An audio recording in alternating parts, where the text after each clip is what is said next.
মাটির পাতিলে রান্না করলে নাকি খাবারের স্বাদ নাকি দ্বিগুণ বেড়ে যায়। তাহলে আজকে মাটির পাতিলে রান্না করে দেখি তো স্বাদ কেমন হয়। আসসালামু আলাইকুম সবাইকে, কেমন আছেন সবাই? আশা করছি ভালো আছেন। আলহামদুলিল্লাহ আমরাও ভালো আছি। আজকে মাটির হাঁড়িতে রান্না করব। প্রথমে চিকেনগুলোকে ধুয়ে নিয়েছি, ধুয়ে এখন হাঁড়িতে দিয়ে দিচ্ছি। আপনারা চাইলে চিকেনের বদলে বিফও দিতে পারেন।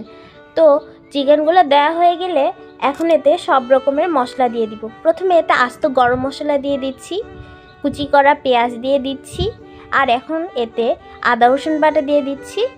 এখন এতে সব ধরনের গুঁড়ো মশলা দিয়ে দিব। এখানে দেওয়া হয়েছে জিরার গুঁড়া, ধনিয়ার গুঁড়া, গরম মশলা গুঁড়া, হলুদের গুঁড়া আর মরিচের গুঁড়া। এখন এতে পরিমাণ মতো লবণ দিয়ে দিবে।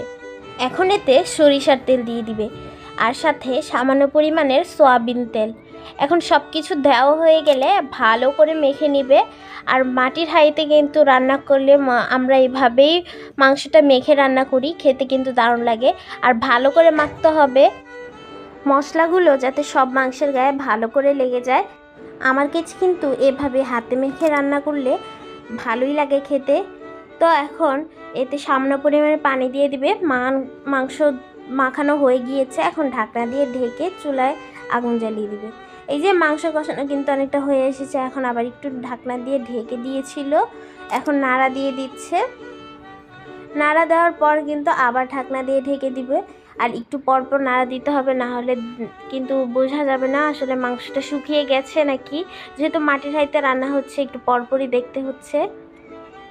কালারটা কিন্তু খুবই সুন্দর এসেছে। আর যখন রান্না করা হচ্ছিল এত সুন্দর ঘ্রাণ বের হয়েছে, পুরো বাড়ি কিন্তু মোমো করছিল ঘ্রাণে।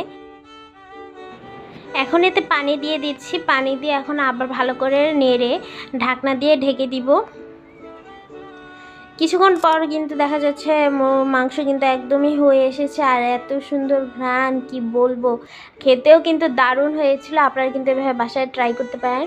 তো এখানে হচ্ছে সেদ্ধ করা ছোট ছোট গোল আলু দিয়ে দিয়েছি। গোল আলুগুলো দিলে কিন্তু খেতেও ভালো লাগে, আলুটা খেতে কিন্তু খুবই ভালো লাগে সাথে। এখন ভালো করে নেড়ে আবার ঢাকনা দিয়ে ঢেকে দিবে। কিছুক্ষণ পর ঢাকনা সরিয়ে দেখা যাচ্ছে মাংস একদম রেডি।